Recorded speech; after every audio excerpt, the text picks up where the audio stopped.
All of this is Franklin's fault.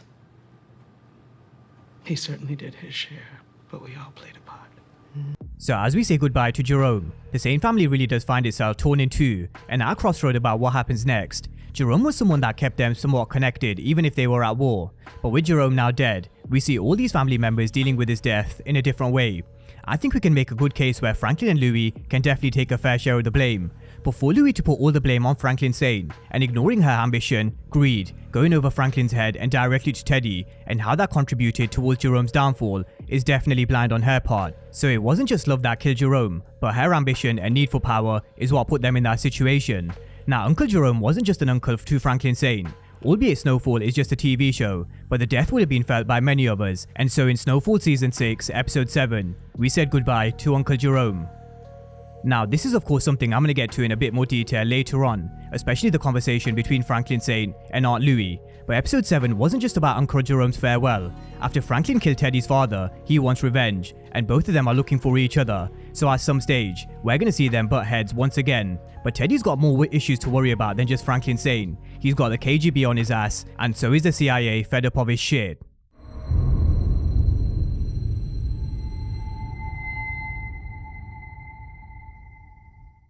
Now, episode 7 starts with a battered and bruised Louis, Franklin, Leon, as well as Scully, who takes Jerome's body to a funeral home and is dead silent until Louis stopped and separated from Uncle Jerome, where Leon had to hold her back. Now, the contrast in emotions from Louis compared to Franklin in this scene definitely says a lot.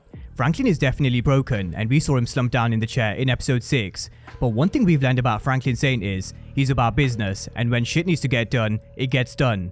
Now, they can't bring Uncle Jerome back, so the best thing they can now do is make him proud. And the one way they can do that is by stopping all this madness between Franklin and Louis. That would definitely be a start. But Louis just wants to be left alone while Franklin goes to Sissy, and she can read Franklin like a book. She knew something bad had happened, but Sissy has felt this so much pain and death in her life. When she's looking at Jerome's body, she feels emotionally numb. She knew this game only ends up in death or jail, and so she tried to mend this broken relationship.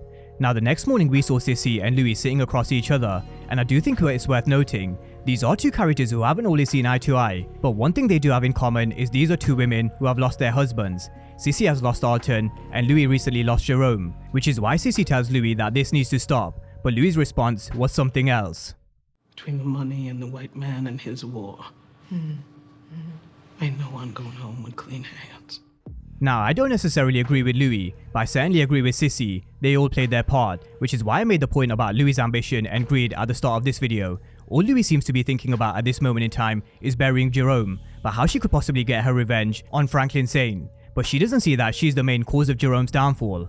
Now, one thing you should never bet against is someone who has nothing more to lose, and that's the position Louis finds herself in. She said to Sissy that she still has things that she cares about, but she doesn't, and that's why she's going to be even more dangerous more than ever before. But as the night closes in, Franklin and Louis try to sleep after the aftermath of Jerome's death. On one hand, we see Franklin waking up from a nightmare, gasping for air, but Veronique tells him that everything's going to be okay. Now, just a quick mention for Veronique. Despite everybody having their doubts with her intentions, especially when a con artist of a mom, Cassandra, was introduced, so far she has stuck by Franklin's side, and so we do have to give her the benefit of doubt. But whether it stays that way as we approach the end of Franklin's journey, let's wait and see.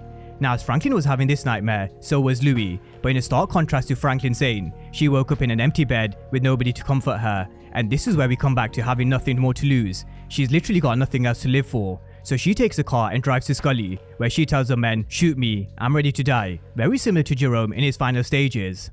But when Scully brought Louis in, she asked him, "How'd you do it?" in reference to how he lost Tiana and Khadija, and his response was, because he knows they're not gone, and he doesn't want to ruin their love that they have.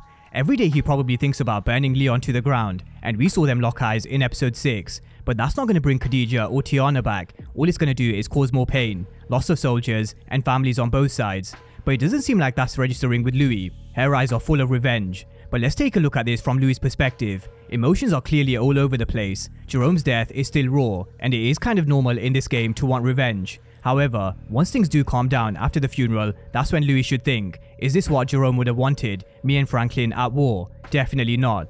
But at this moment in time, Louis is suffering as she goes to Candy's place, and where it dawns on her, the position that she finds herself in is definitely her own fault. Now, her bath was interrupted with constant pages from Teddy McDonald, who wanted to see Louis, but he wasn't aware of Jerome's death. So as Louis met Teddy, Franklin met Gustavo. So let's start with Gustavo and Franklin first.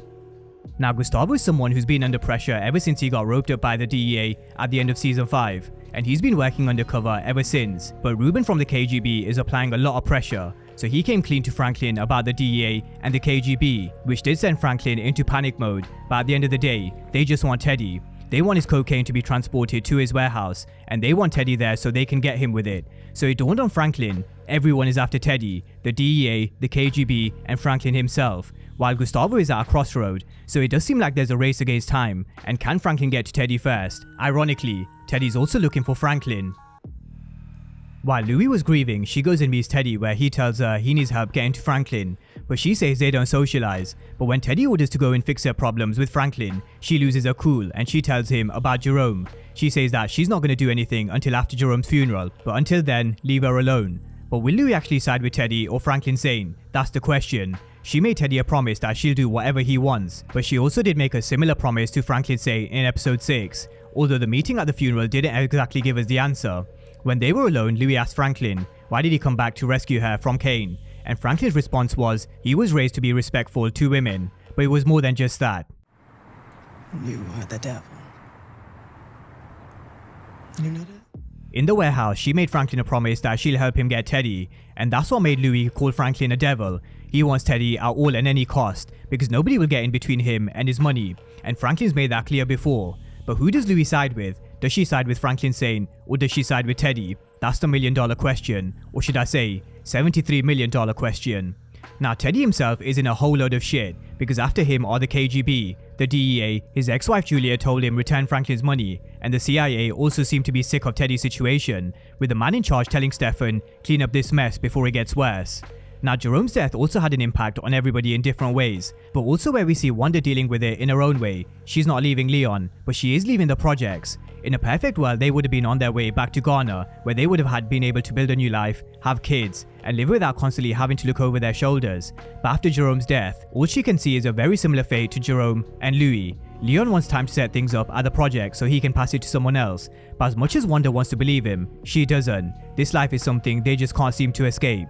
But that's a breakdown of Snowfall Season 6, Episode 7, one where we said our goodbyes to Uncle Jerome. But now the games begin. Will Franklin get to Teddy first, or will Teddy get to Franklin first? And how does their story end? I can't imagine it ending in Franklin getting his 73 million back, but I can definitely see it ending in more bloodshed. But someone who will have a key role to play in who comes out on top of this will be Louis. But who will she side with? Will it be Franklin, or will it be Teddy McDonald? So drop all your thoughts down below on Snowfall Season 6, Episode 7. But as always, thank you guys for watching, and I'll see you next time.